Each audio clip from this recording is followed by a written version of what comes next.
ಸುಮಾರು 12 equity mutual ಫಂಡ್ಗಳು ತಮ್ಮ ಆರಂಭದಿಂದ ಇಲ್ಲಿಯವರೆಗೆ ಹೂಡಿಕೆದಾರರ ಪ್ರತಿ ತಿಂಗಳಿನ ₹1,000 SIP ಮೊತ್ತದ ಹೂಡಿಕೆಯನ್ನ ಕೋಟ್ಯಾಂತರ ರೂಪಾಯಿ ತನಕ ಬೆಳೆಸಿದೆ, ಅವರ ಸಂಪತ್ತನ್ನ ಸೃಷ್ಟಿಸಿದೆ.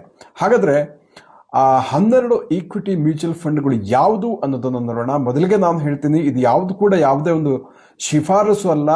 ಸೊ ಇವುಗಳು ಇಷ್ಟು ಸಂಪತ್ತನ್ನ ಮಾಡಿದೆ ಅಂದ ಮಾತ್ರಕ್ಕೆ ನೀವಲ್ಲಿ ಇನ್ವೆಸ್ಟ್ ಮಾಡಿ ಅಂತ ನಾನು ಹೇಳ್ತಾ ಇಲ್ಲ. ಆದರೆ ಒಂದು ಹಿಸ್ಟೋರಿಕಲ್ ಡೇಟಾದ ಇನ್ಫಾರ್ಮೇಶನ್ ಮಾತ್ರ ಇಲ್ಲಿ ನಾವು ನೋಡೋಣ. ಈಗ 12 ಮ್ಯೂಚುವಲ್ ಫಂಡ್ಗಳು 7 ವಿಭಾಗಗಳಿಗೆ ಸೇರಿದೆ. Mid cap, flexi cap, ELSS, large cap, value, large and mid cap ಮತ್ತು ಮಲ್ಟಿ ಕ್ಯಾಪ್.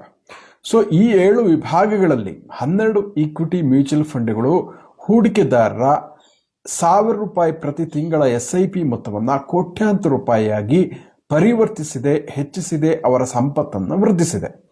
ಸೊ ನೋಡಿ, ಮೊದಲನೇದಾಗಿ ಅಕ್ಟೋಬರ್ 1995ರಲ್ಲಿ ಆರಂಭವಾದಂತಹ Nippon India growth mid cap fund, ಇದು ಈ ಹಿಂದೆ ನಿಪ್ಪಾನ್ ಇಂಡಿಯಾ ಗ್ರೋತ್ ಫಂಡ್ ಅಂತ ಕರಿತಾ ಇದ್ರು.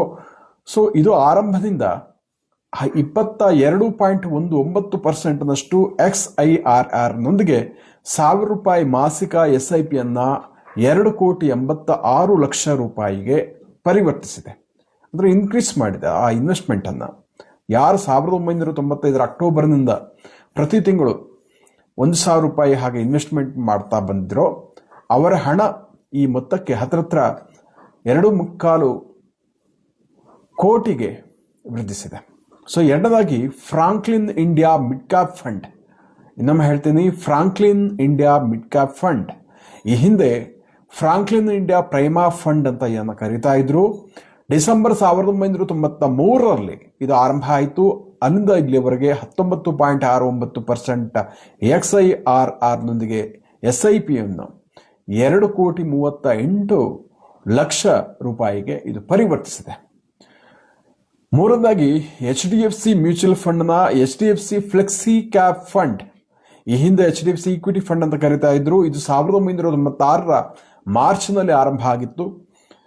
₹1,000 ಮಾಸಿಕ SIP ಅನ್ನು ಅಲ್ಲಿಂದ ಇಲ್ಲಿಯ ತನಕ ₹2,25,00,000 ಇದು ಪರಿವರ್ತಿಸಿದೆ.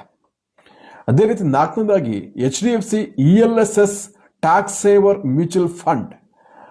ಪ್ರತಿ ತಿಂಗಳು SIP ₹1,000 ಹೂಡಿಕೆಯನ್ನ ಇದು ₹2,15,00,000 ವೃದ್ಧಿಸಿದೆ.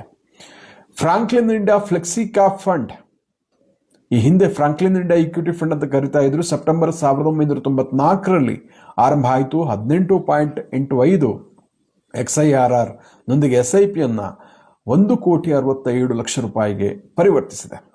ಅದೇ ರೀತಿ SBI ELSS tax saver fund, ಇದನ್ನು ಈ ಹಿಂದೆ SBI long term equity fund ಅಂತ ಕರಿತಾ ಇದ್ರು. ಮಾರ್ಚ್ 1993ರಿಂದ 17.33% XIRR ಕೊಟ್ಟಿತ್ತು. SIP ಅನ್ನ ₹1.25 ಕೋಟಿ ಇದು ಪರಿವರ್ತಿಸಿದೆ. ಅದೇ ರೀತಿ Franklin India large cap fund, ಈ ಹಿಂದೆ Franklin India blue chip fund ಅಂತ ಕರಿತಾ ಇದ್ರು. ಇದು ಡಿಸೆಂಬರ್ 1993ರಿಂದ ಪ್ರತಿ ತಿಂಗಳು ₹1,000 SIP ಅನ್ನ ₹1,38,00,000 ಪರಿವರ್ತಿಸಿದೆ. ಇದರ XIRR ಕೂಡ 17.3% ಇದೆ. 1994ರ ಫೆಬ್ರವರಿಯಲ್ಲಿ ಆರಂಭ ಆಯಿತು HDFC ವ್ಯಾಲ್ಯೂ ಫಂಡ್. ಇದು ಕೂಡ 16.75% XIRR ಕೊಟ್ಟಿತ್ತು. SIP ಅನ್ನ ₹1,19,00,000 ಇನ್ಕ್ರೀಸ್ ಮಾಡಿದೆ. ಅದೇ ರೀತಿ Nippon India vision large and mid cap fund, ಇದು ₹1,000 SIP ನ ₹1,09,00,000 ವೃದ್ಧಿಸಿದೆ. ಇನ್ನು ICICI Prudential multi cap fund, ಈ ಹಿಂದೆ ICICI ಪ್ರುಡೆನ್ಷಿಯಲ್ ಟಾಪ್ 200 ಫಂಡ್ ಅಂತ ಕರಿತಾ ಇದ್ರು. ಅಕ್ಟೋಬರ್ 1994ರಲ್ಲಿ ಇದು ಆರಂಭ ಆಯಿತು. 17% XIRR ಕೊಟ್ಟಿದೆ. SIP ₹1,000 ₹1,13,00,000 ಇದು ವೃದ್ಧಿಸಿದೆ. ಅದೇ ರೀತಿ 1993 ಫೆಬ್ರವರಿಯಲ್ಲಿ ಆರಂಭ ಆಯಿತು SBI large and mid cap fund. ಇದು ₹1,000 ಮಾಸಿಕ SIP ಅನ್ನ ₹1,09,00,000 ಪರಿವರ್ತಿಸಿದೆ. ಕೊನೆಯದಾಗಿ ಜುಲೈ 1994ರಲ್ಲಿ ಆರಂಭ ಆದ Tata mid cap fund ₹1,000 SIP ನ 1 ಕೋಟಿಗಿಂತ ಹೆಚ್ಚಿನ ಮೊತ್ತಕ್ಕೆ ಪರಿವರ್ತಿಸಿದ ಫಂಡ್ ಆಗಿದೆ 17.78 XIRRನೊಂದಿಗೆ 1,08,00,000ಕ್ಕೆ ಇದು ಏರಿಸಿದೆ. ಉಳಿದ 292 ಫಂಡ್ಗಳು ತಮ್ಮ ಆರಂಭದಿಂದ ಅದೇ ಹೂಡಿಕೆಯನ್ನು 1,007ರಿಂದ 91.7 ಲಕ್ಷದ ತನಕ ಪರಿವರ್ತಿಸಿದೆ. ಸೊ ಈ ರೀತಿ ಸೆಕ್ಟೋರಲ್ ಮತ್ತು ಥೆಮ್ಯಾಟಿಕ್ ಫಂಡ್ಗಳನ್ನು ಹೊರತುಪಡಿಸಿ ಈಕ್ವಿಟಿ ಫಂಡ್ಗಳನ್ನು ಇಲ್ಲಿ ಪರಿಗಣಿಸಲಾಗಿದೆ. ಎಕನಾಮಿಕ್ ಟೈಮ್ಸ್ ಅಲ್ಲಿ ರಿಪೋರ್ಟ್ ಬಂದಿದೆ. ಸೊ ಕೊನೆಯದಾಗಿ ಇನ್ನೊಮ್ಮೆ ಹೇಳೋದಿದ್ರೆ, ಈ ವಿಶ್ಲೇಷಣೆ ಯಾವುದೇ ಶಿಫಾರಸು ಅಲ್ಲ.